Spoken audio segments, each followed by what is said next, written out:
नमस्कार बच्चों। आज हम क्लास 8th का सिविक्स का जो सेकंड चैप्टर है अंडरस्टैंडिंग सेक्युलरिज्म उसको यहाँ समझेंगे, उसको पढ़ेंगे। और आई होप कि आप सब अपने घर पे ठीक होंगे। और अभी हमारी ज़्यादातर स्टडी घर से ही हो रही है और उसी के संदर्भ में, उसी के कंटेक्स्ट में मैं ये लेसन सेकंड जो है वो यहाँ पर मैं आपको समझा रहा हूँ। आप ध्यान से समझिएगा, आपको कोई बुक लेने की भी ज़रूरत नहीं है। आप अपने मोबाइल में, अपने टैबलेट में या लैपटॉप में बड़े आसानी से इस चैप्टर को यहाँ समझ सकते हैं। तो चलिए हम स्टार्ट करते हैं हमारा आज का चैप्टर, जिसका नाम है अंडरस्टैंडिंग सेक्युलरिज्म। देखिए बच्चों, एक मिनी वर्ड यहाँ लिखा हुआ है सेक्युलरिज्म। ये आपने पहले भी इसके बारे में सुना होगा, पढ़ा होगा। सेक्युलरिज्म का वैसे हम मतलब हिंदी में अगर हम देखें तो सेक्युलरिज्म को हम हिंदी में कहते हैं पंथ निरपेक्ष, या इसी को हम धर्म निरपेक्ष भी बोल देते हैं।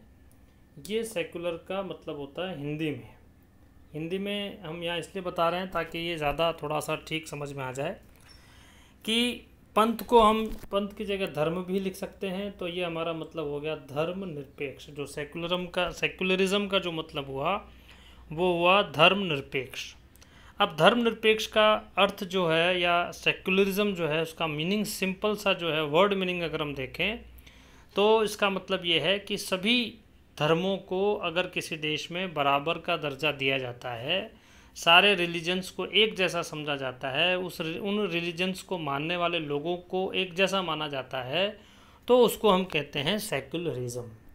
बाकी इसका मीनिंग और डेफिनेशन वगैरह हम और आगे इस चैप्टर में करेंगे। अब आप यहाँ ये समझिएगा कि ये जो यहाँ वर्ड लिखा है सेक्युलरिज्म, इसका मतलब क्या है, what is the meaning of this secularism. इसको, इस चैप्टर को जो स्टार्ट किया है वो एक छोटे से एग्जाम्पल से शुरू किया है कि सपोज़ करिए कि आप अमेरिका में जाते हैं और आप एज ए रिलीजन आपका हिंदू है और वहाँ पर अमेरिका में ज़्यादातर लोग क्रिश्चियन हैं। आप किसी काम से अमेरिका में जाते हैं, वहाँ आपका कोई जॉब लगता है और आप वहाँ किसी के यहाँ पर मकान किराए पे लेने के लिए जाते हैं और वो व्यक्ति या वहाँ का कोई भी जो सिटीजन है वो आपको ये कह कर के मकान किराए पर देने से मना कर देता है कि आप हिंदू हैं और आपको हम यहाँ मकान नहीं देंगे किराए पर, तो आपको कैसा लगेगा। और अगर आप वहाँ पर इसकी शिकायत लेके वहाँ की किसी एजेंसी या सरकार या पुलिस के पास जाते हैं तो पुलिस आपको ये कह दे कि आप क्योंकि हिंदू हैं इसलिए आपको वापस इंडिया यानी कि भारत जाना पड़ेगा, तो हमारे दिमाग में दो तीन बातें आएंगी कि कभी भी किसी भी व्यक्ति के साथ धर्म के आधार पर, on the basis of religion, there should not be any discrimination with any person. कि किसी भी व्यक्ति के साथ धर्म के आधार पर किसी प्रकार का कोई भेदभाव नहीं होना चाहिए। And the government should treat all persons equally on the basis of either on the basis of religion, caste, creed, place, whatever। कि सभी को सरकार जो है वो समान तरह का व्यवहार वो सभी के साथ करे, चाहे वो किसी भी जाति, धर्म, नस्ल या समुदाय का हो, किसी भी विशेष प्लेस का हो, स्थान का हो। तो ये हमारे मन में विचार आते हैं, तो इसी को कह कर के ये चैप्टर स्टार्ट किया गया है। ये मैंने आपको यहाँ बता दिया। अब हम आगे इसको भारत के संदर्भ में जो सेक्युलरिज्म का मीनिंग है उसको हम यहाँ पढ़ेंगे। तो देखिए, history provides us with many examples of discrimination, exclusion and persecution on the ground of religion. कि अगर हम इतिहास उठा करके देखें तो इस इतिहास में बहुत सारे हमको ऐसे एग्जाम्पल मिल जाएंगे जहाँ पर धर्म के आधार पर, on the basis of religion, धर्म के आधार पर एक्सक्लूजन हुआ है, परसिक्यूशन हुआ है और डिस्क्रिमिनेशन हुआ है। यानी कि एक धर्म के लोगों ने दूसरे धर्म के लोगों के साथ डिस्क्रिमिनेशन किया है, उनका एक्सप्लॉयटेशन किया है, उनको एक्सक्लूड किया है। एक्सक्लूड किया है का मतलब कि उस पर्टिकुलर रिलीजन के लोगों को वहाँ से हटा दिया गया। जैसे मान लीजिए हमारे यहाँ पर मुग़ल आए, अलाउद्दीन खिलजी, मोहम्मद गोरी, महमूद बिन गजनबी, ये जो आक्रांता शासक हमारे देश में आए, औरंगज़ेब, इन लोगों ने हिंदू धर्म के लोगों के मंदिरों को तोड़ा, बहुत सारे हिंदुओं को जबरन मुसलमान बनाया, या और इसी तरह का धर्मांतरण किया। तो इसी प्रकार से दुनिया के कई देशों में इस तरीके से धर्म के आधार पर क्या हुए हैं, डिस्क्रिमिनेशन हुए हैं, धर्म के आधार पर एक्सप्लॉयटेशन हुए हैं। ये हमारे को इस लाइन में यहाँ पर समझाया है। You may have read about how, यहाँ पर एक एग्जांपल दिया है कि you may read about how Jews were persecuted in Hitler's Germany and how several millions were killed. Germany का जो डिक्टेटर था, डिक्टेटर रूलर था हिटलर ने वहाँ पर रहने वाले जो जूस थे, जू यानी कि यहूदी, अब हम इसको हिंदी में कहते हैं, यरूशलेम इनका पवित्र स्थान है जूस का। तो जर्मनी में जितने भी जूस थे, ज़्यादातर जो जूस थे उनको हिटलर ने सिर्फ इस बेस पर, इस कारण मार दिया क्योंकि वो ईसाई न होकर के जूस थे। Now however the Jews state of Israel treats its own Muslim and Christian minorities quite badly.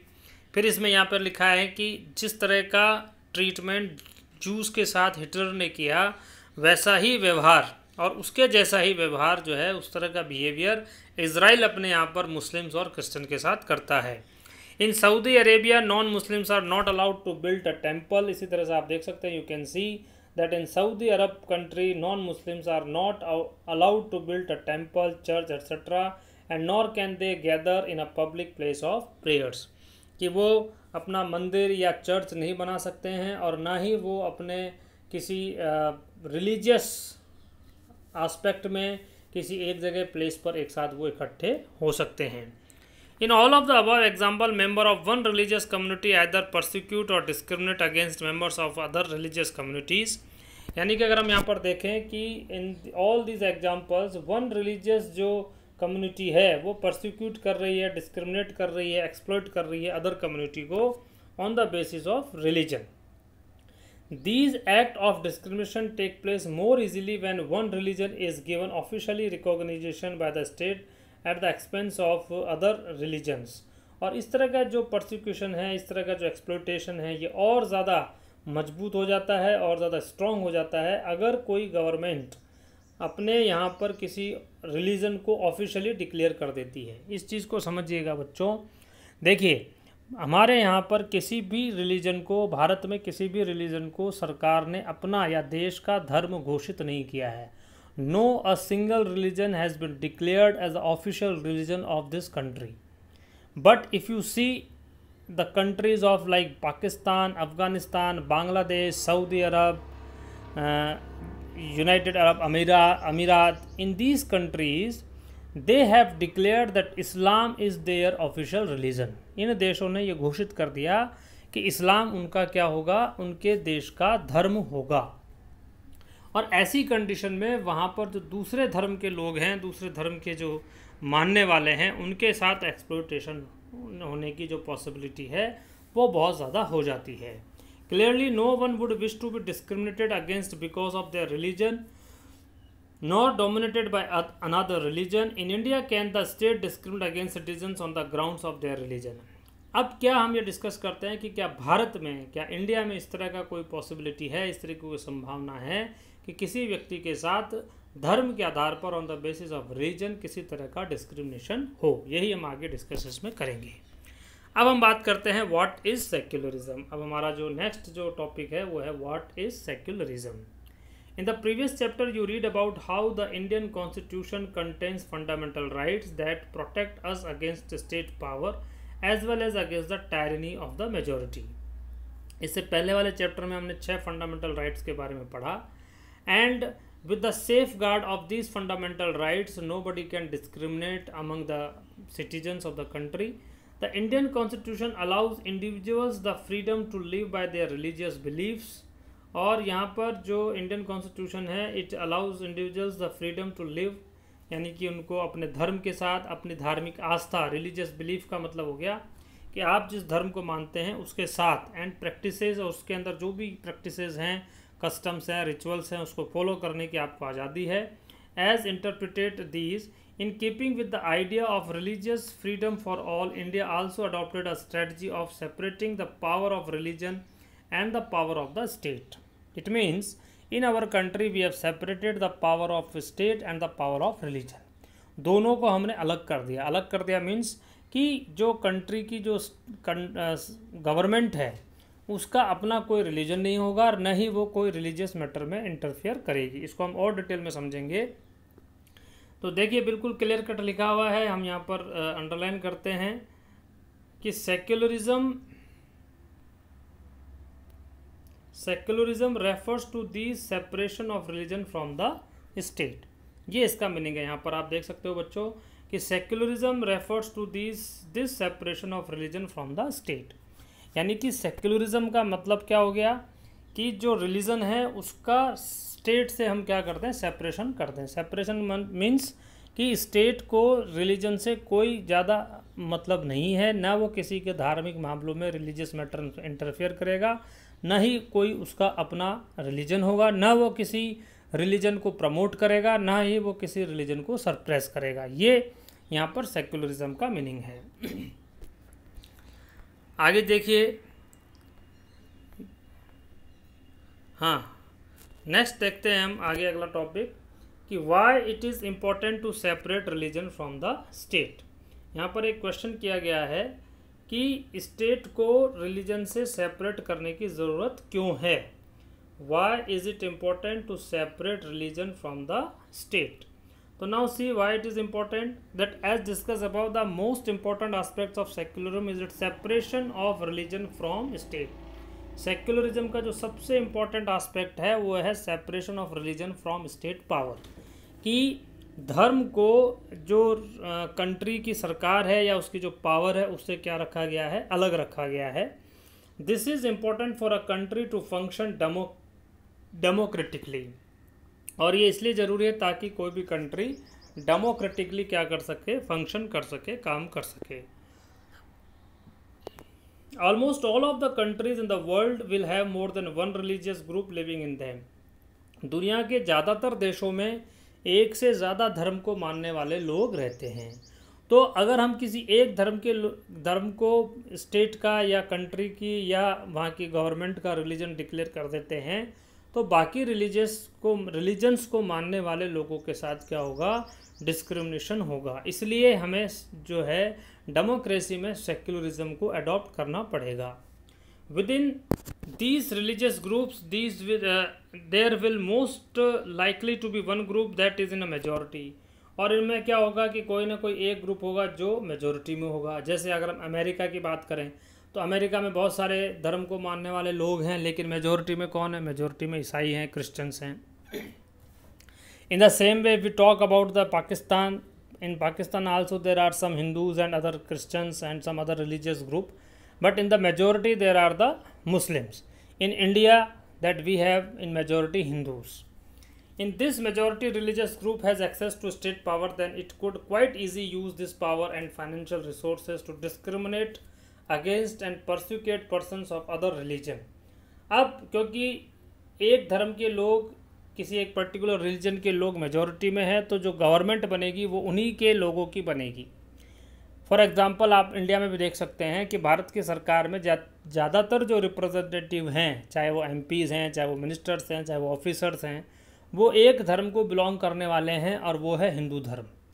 लेकिन क्योंकि हमारा देश एक सेक्युलर कंट्री है और क्योंकि किसी भी सेक्युलर कंट्री में सरकार का अपना कोई धर्म नहीं होता, अपना कोई रिलीजन नहीं होता, इसीलिए हिंदुओं की सरकार होने के बावजूद, यानी कि सरकार में ज़्यादातर लोग हिंदू हैं, उसके बावजूद हमारे देश में जो अन्य जो धर्म हैं, अदर जो रिलीजन है, चाहे वो मुस्लिम हो, चाहे वो क्रिश्चियन हो, चाहे वो जैन हो, बुद्ध हो, चाहे वो सिख हो, किसी और रिलीजन के साथ किसी भी तरह का डिस्क्रिमिनेशन नहीं होता, because our country is secular country. और सेक्युलर कंट्री होने की वजह से ही कोई भी सरकार किसी एक धर्म के प्रति जो है अपनी आस्था नहीं रखती है।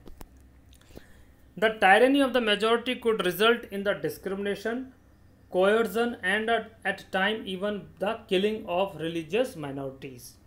और ये जो रिलीजियस बेस्ड डिस्क्रिमिनेशन है या इसके ऊपर बैटल भी होते हैं, हो सकता है कि मेजॉरिटी के लोग जिनका धर्म जिनकी मेजॉरिटी है on the basis of religion, वो कम संख्या वाले, कम नंबर वाले रिलीजियस ग्रुप को ख़त्म कर दें, उनको मार दें, उनको नुकसान पहुंचाएं।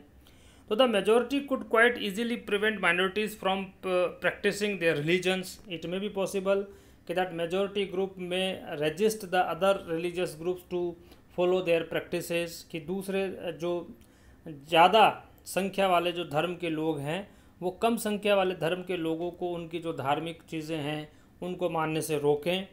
Any form of domination based on religion is in violation of the rights that a democratic society guarantees to each and every citizen irrespective of their religion. That means कि any form of domination, अगर किसी भी एक religious group का domination होगा society में तो ये violation होगा हमारा equal rights का, जो उसको रोकने के लिए हमने secularism को adopt किया. Therefore, the tyranny of the majority and the violation of fundamental rights that can result in one reason why it is important to separate the state and the religion in democratic societies. So that is the reason that why we separate the state with the religion. Why did that? It is the reason that why we separate the state power from the religious power या from the religion. और यही कारण है कि हमने हमारे देश की सरकार को धर्म से क्या किया, अलग किया. और किसी भी सरकार को धर्म से अलग करना, the separation of the government from the religion, that is the secularism. Now you can see the next is another reason that it is important to separate religion from the state in democratic society is because we also need to protect the freedom of individuals to exit from their religion, embrace another religion, or have the freedom to interpret religious teachings differently. And it is also necessary to separate the power of state from the religion, that we have given the freedom of right, है ना, या freedom of equality. These are the fundamental rights. और जो freedom of equality है या freedom of right है, उसमें एक ये भी हमें फ्रीडम देनी होगी हमारे देश के लोगों को कि वो किसी भी रिलीजन को छोड़ करके जा सकते हैं, किसी भी रिलीजन को शामिल कर सकते के अंदर शामिल हो सकते हैं. That means they can change their religion. A Hindu can be converted into Muslims and the Muslim can be converted in Hindu and Hindu can be converted in Christian and all any other religion. That means any person can adopt any religion and any person can leave any religion. This is the freedom that has been given in our constitution. So to understand this point better, let us take the practice of untouchability. और ये एक इसमें interpret करने का दूसरा एक यहाँ पर है कि जो सेक्युलरिज्म है वो इसलिए भी ज़रूरी है ताकि हर जो व्यक्ति है किसी भी रिलीजन को मानने वाला, उसको उस रिलीजन को इंटरप्रिटेट करना, यानी कि उसके जो भी धर्म के अंदर लिखा हुआ है उसको एक्सप्लेनेशन करने की, उसको व्याख्या करने की भी आज़ादी उसको मिले. Now here one example has given that is about the untouchability. You might feel that you dislike this practice within Hinduism and therefore you want to try and reform it. However, if state power were in the hands of those Hindus, कि अगर मान लीजिए कि अगर देश की जो power है, स्टेट की जो पावर है, वो ऐसे हिंदूज के हाथ में होती जो कि अपने धर्म को ज़्यादा बढ़ावा देते हैं, तो वो हो सकता है कि अनटचेबिलिटी जैसी जो बैड कस्टम है उसको हमारे कॉन्स्टिट्यूशन से वो नहीं हटाते या उसको ऑफेंसिव डिक्लेयर नहीं करते. हम जानते हैं कि आज जो अनटचेबिलिटी है it is a crime, it is a offensive. तो अगर इस तरह की मेजॉरिटी के लोग होते जो कि हिंदुज़म को ज़्यादा प्रिफर करते तो हो सकता है कि अनटचेबिलिटी एक क्राइम नहीं होता. So you might face a lot of resistance from the fellow members of your community. These members who have control of the state power may say that there is only one interpretation of the Hinduism and that you do not have the freedom to interpret this differently. और वो ये कह सकते थे कि Hinduism का एक ही interpretation है, उसकी एक ही व्याख्या है जो हम कर रहे हैं या जो हम मान रहे हैं.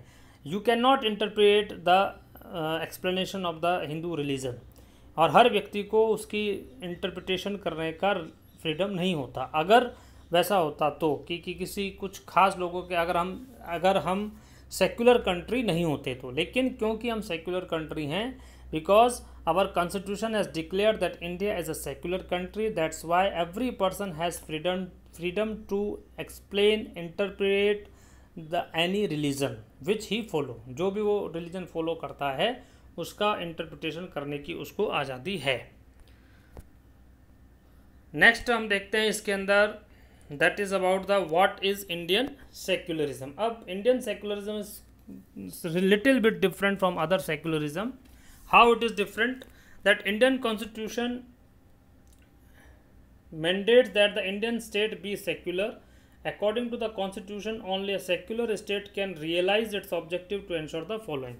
कॉन्स्टिट्यूशन ने ये लिखा है कि केवल एक जो सेक्युलर स्टेट है वही कुछ ऑब्जेक्टिव्स को क्या कर सकता है, फुलफिल कर सकता है जो हम करना चाहते हैं।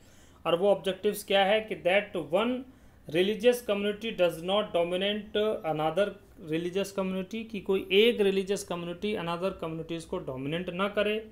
सम members of do not dominate other members of the same religious community. और it may be possible that in the same religion one community में डोमिनेट द अदर कम्युनिटी। एक ही रिलीजन में एक कम्युनिटी दूसरी कम्युनिटी को डोमिनेट कर सकती है, तो वो भी ना करे, उसको रोका जाए। And the third one is that the state does not enforce any particular religion nor take away the religious freedom of individuals. कि स्टेट जो है वो कोई पर्टिकुलर रिलीजन को लोगों के ऊपर एनफोर्स न करे, यानी कि स्टेट यानी कि सरकार जो है, किसी हमारे देश की सरकार ऐसा न करे कि वो किसी और जो लोग हैं देश के सिटीजन्स हैं उनको किसी पर्टिकुलर रिलीजन को फॉलो करने का निर्देश दे या उनको ऑर्डर दे, ऐसा भी नहीं होना चाहिए। और इस वजह से हमारा जो कंट्री है वो सेक्युलर है और हमने सेक्युलर कंट्री की सेक्युलर के कॉन्सेप्ट को अडॉप्ट किया है। Now see that Indian state works in various ways to prevent the above domination. First, it uses a strategy of distancing itself from religion.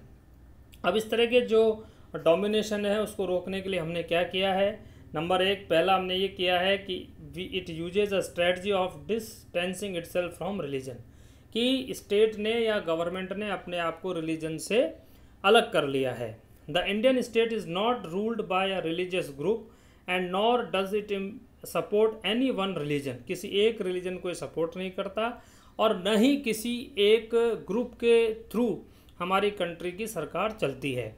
In India government spaces like law courts, police station, government school and officers are not suppose to display or promote any one religion. और जो government की agencies हैं, चाहे वो police stations हों, अदालतें हों, hospitals हों, स्कूल कॉलेजेस हों या कोई और ऑफिस हो, उनमें किसी एक रिलीजन को प्रमोट करने का बैन है, यानी कि वो किसी एक रिलीजन को प्रमोट नहीं कर सकते, ऐसा हमारे कॉन्स्टिट्यूशन में लिखा है।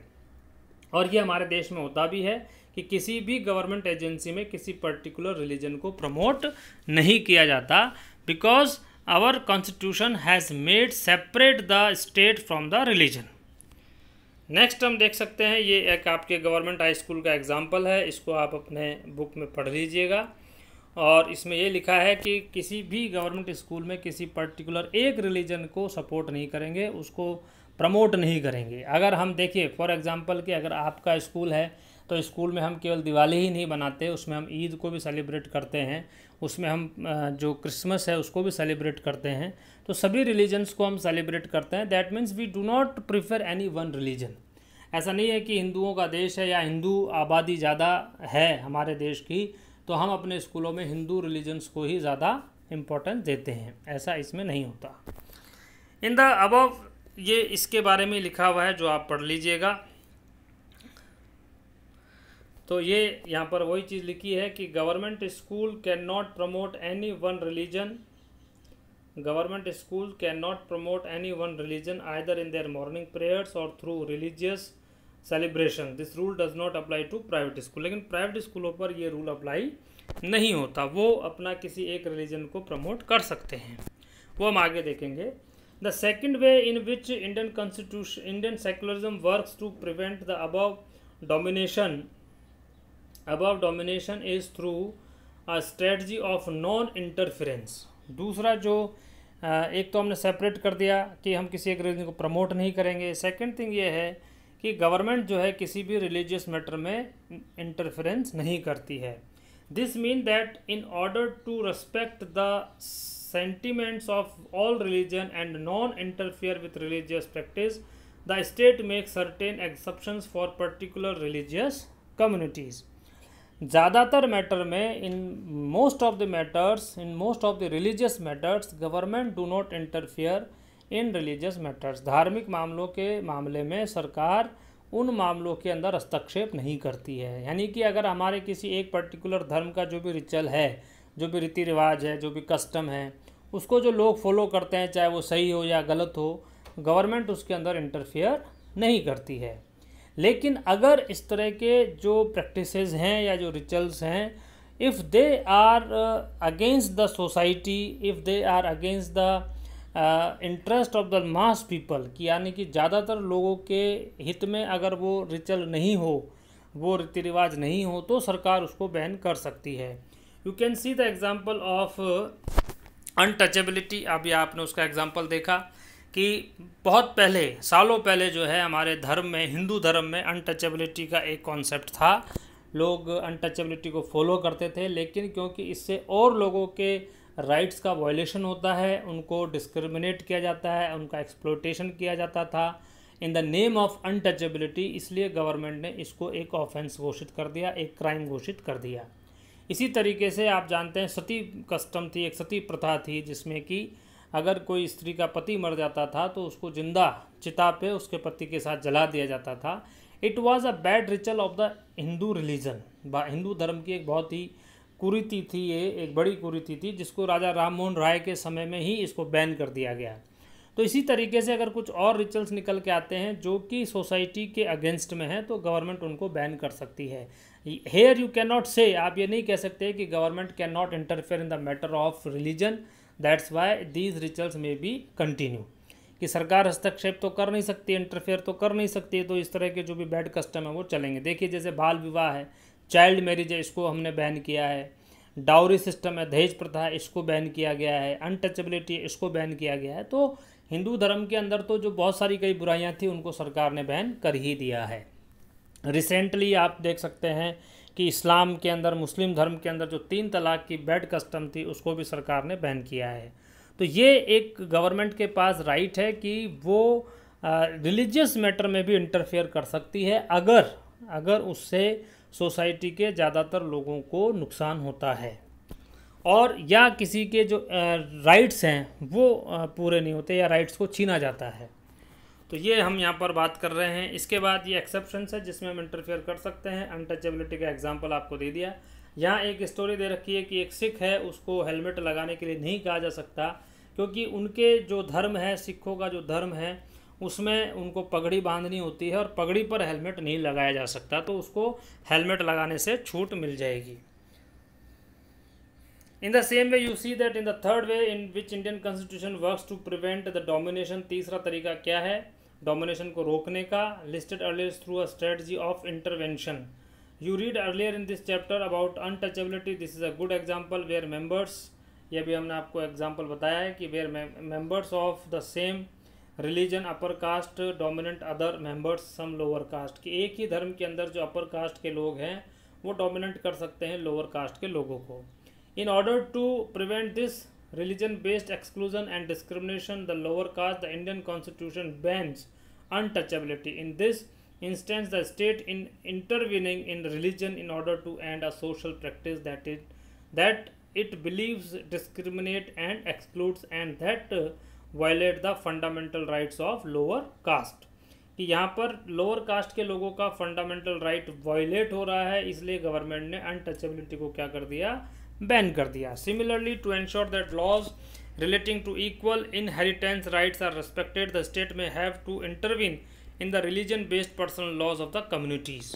जो रिलीजियस कम्युनिटीज़ हैं, उनके जो पर्सनल लॉ हैं, धर्म के आधार पर उनके जो कानून बने हुए हैं, उनमें भी सरकार इंटरफेयर कर सकती है on the basis of social justice, सामाजिक न्याय के आधार पर, जैसा अभी मैंने आपसे कहा। The intervention of the state can also be in the form of support. अब ये इंटरवेंशन जो है वो सपोर्ट के बेस पर भी हो सकता है कि the Indian constitution grants the right to religious communities to set up their own school and colleges. जो रिलीजियस कम्युनिटीज़ हैं उनको हमारे देश की कॉन्स्टिट्यूशन ने अपने जो एजुकेशन है, इंस्टीट्यूशंस हैं, स्कूल कॉलेजेस हैं, उनको सेटअप करने की आज़ादी दी है। In what ways in Indian constitution different from that of other democratic countries. यहाँ में एक कई बार क्वेश्चन आता है कि how the Indian secularism is different from the other countries secularism. तो उसके कुछ हम यहाँ पर एग्जाम्पल पढ़ेंगे कि कैसे अलग है।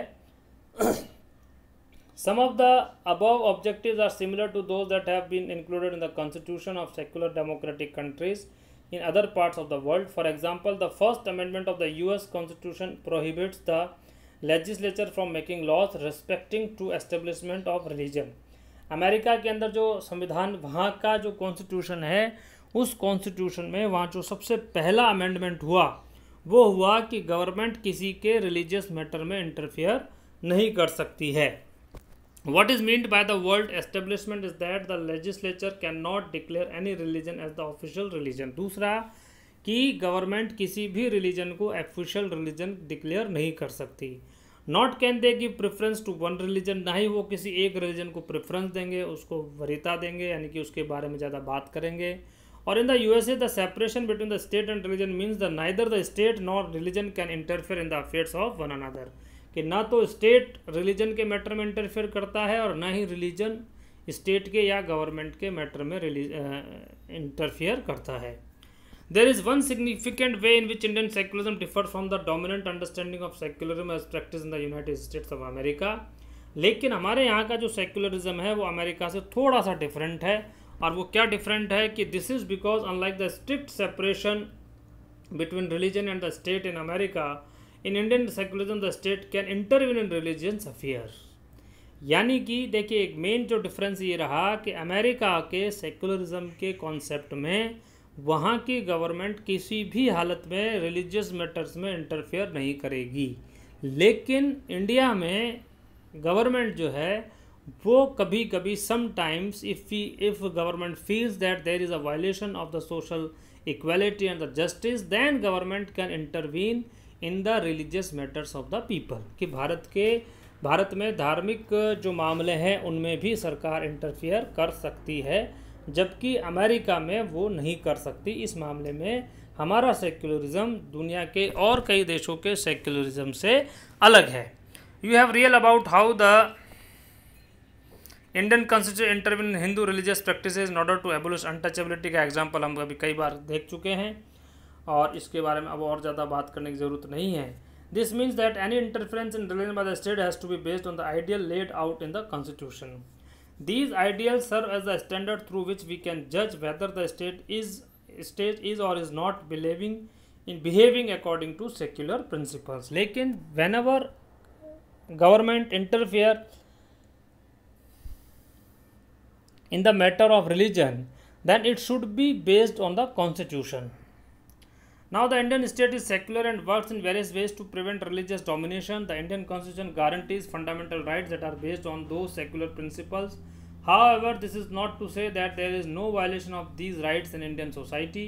Indeed, it is precisely because such violation happen frequently that we need a constitutional mechanism to prevent them from happening. ऐसा नहीं है कि religious matter के मामले में हमारे यहाँ पर कोई violation नहीं होता है, लेकिन उसके लिए हमारे को राइट्स दिए हुए हैं। अगर कोई हमारे रिलीजियस मैटर्स को वायलेट करता है तो we can go to the court. The knowledge that such rights exist makes us sensitive to their violation and enable us to take action when these violation take place. So this all about the secularism. I hope कि आपको ये chapter समझ में आ गया होगा। अगर आपको ये चैप्टर समझ में, इसमें कोई भी कॉन्सेप्ट समझ में नहीं आता या आपको कहीं कोई डाउट रहता है तो आप मुझसे आप पूछ सकते हैं। आप कमेंट बॉक्स में कमेंट करिए। और अगर ये चैप्टर आपको समझ में आया है तो इस वीडियो को शेयर, लाइक और सब्सक्राइब हमारे चैनल को ज़रूर करिए। Thank you. अगले चैप्टर में हम इसके क्वेश्चन आंसर डिस्कस करेंगे अगले वीडियो में, और इसके आगे नेक्स्ट जो भी चैप्टर होगा हम उसका वीडियो इसी तरह से बनाते रहेंगे और आप हमारे साथ बने रहिए।